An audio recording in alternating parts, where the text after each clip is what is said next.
When Vladimir Putin became president of Russia, he offered compromise to oligarchs to either stay out of politics or face the wrath of Putin. Mikhail Khodorkovsky, the richest Russian in 2003, did not take Putin seriously and funded opposition to take out Putin. He was arrested by Russian authorities and charged with fraud. His company's $50 billion worth of assets were taken by Putin cronies, and the investigation officials were instructed not to collect taxes but rather to bankrupt him. In the end, he spent more than a decade behind bars and was removed from the political arena. Want to know how Mikhail Khodorkovsky became the richest Russian and why he wanted to remove Putin? Watch the full video. Mikhail Khodorkovsky, fight Putin, lose $50 billion, and spend 10 years in jail. We at Business Chronicles tell the stories of extraordinarily successful people. Please subscribe to our channel to help us in making more videos. In 2003, Mikhail Khodorkovsky was the richest person in Russia, with a net worth of $15 billion. He was the 16th richest person in the world according to Forbes. He was the majority shareholder of $50 billion Yukos oil company, which was the biggest oil company in Russia, which accounted for 20% oil production in Russia. He announced his intention to merge Roman Abramovich's Sibneft, which was another big oil company in Russia. In the case of successful merger, Yukos would have been in the race to be one of the world's largest oil producers. In 1996, he acquired Yukos Oil Company for $309 million through a loan for share scheme. The loan for share scheme was created by Vladimir Putin, who is the richest Russian today. The scheme made people who had access to capital and were close to Russian government officials to become the richest not only in Russia but the whole world. They were able to buy the country's natural resource companies for the price far below its market value. Such people are known as oligarchs today. In 1963, Mikhail Khodorkovsky was born in Moscow. Both of his parents were engineers and worked at a local factory. They were both against communism, but they kept their beliefs hidden. Mikhail Khodorkovsky spent a comfortable life living in a two-bedroom apartment in the suburbs of Moscow. He was good in studies and was active in politics, becoming deputy head of the Communist Youth League. In 1986, he graduated with a chemical engineering degree from the Mendeleev Russian University of Chemistry and Technology. After graduation, he began to work full-time for the Komsomol, which was university's communist wing. In 1985, there was a political movement to reform the Soviet Union. It was called Perestroika and initiated by future Soviet President Mikhail Gorbachev. The movement advocated that business would be private and to improve efficiency, the economy should be decentralized. In 1986, due to the Perestroika movement, Mikhail Khodorkovsky was able to open his first business, which was a private cafe. The cafe was successful and he used his political connections to start many new businesses in the newly free market. Among these businesses, his business of importing personal computers was very successful. Due to the Perestroika movement, the Soviet government started reforms. With many of other reform plans, they initiated commercialization of science and technology. For such purpose, they formed the centers called Center for Scientific and Technical Creativity of the Youth. The centers enjoyed various incentives like no taxes and only 3% contribution to the All-Union Fund. In 1987, Mikhail Khodorkovsky opened such center called Menatep and started importing personal computers. Apart from import and resell of personal computers, he started to trade many other products. Leonid Nevzlin was made deputy director of Menatep. Menatep was another success and Mikhail Khodorkovsky made a huge fortune. In 1989, Mikhail Khodorkovsky formed Bank Menatep, which was one of the first private banks of Russia. Bank Menatep growth was substantial. Many of bank's deposits were used to finance Mikhail Khodorkovsky's computer import business. Like many other oligarchs, Mikhail Khodorkovsky was also involved in politics.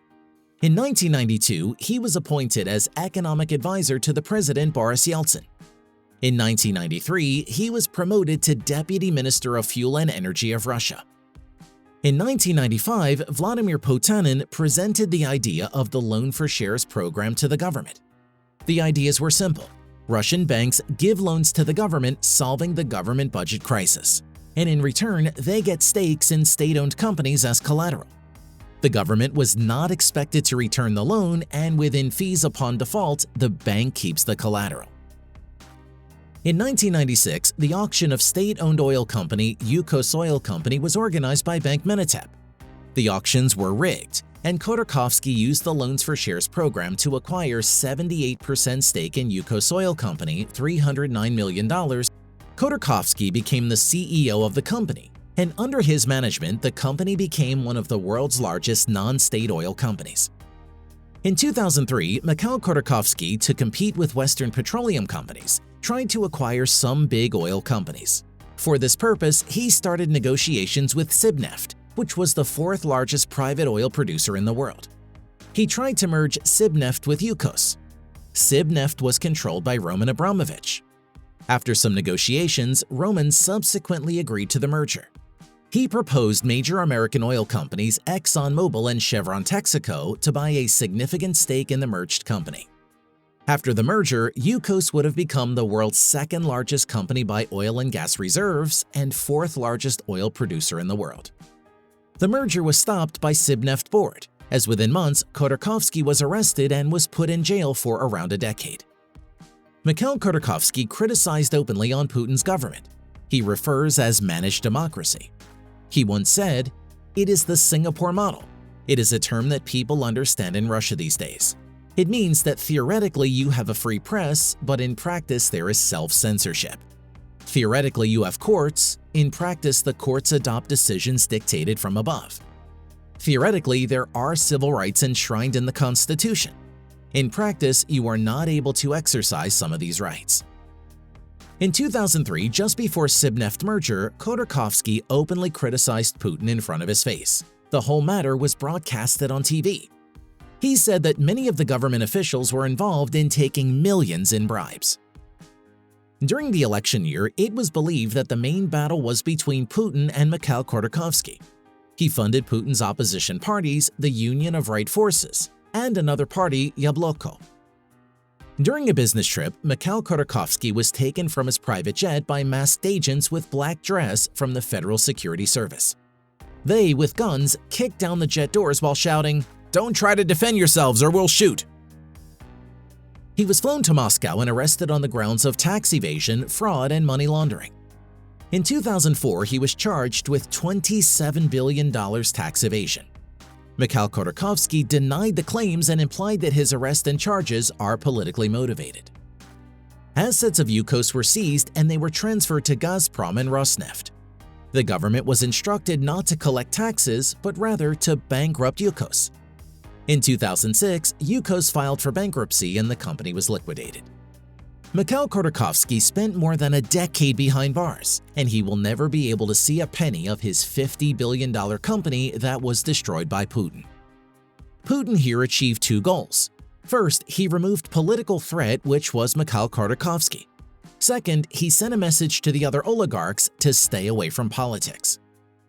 In 2010, he was months away from his release. He was again convicted with money laundering and was sentenced to 6 years.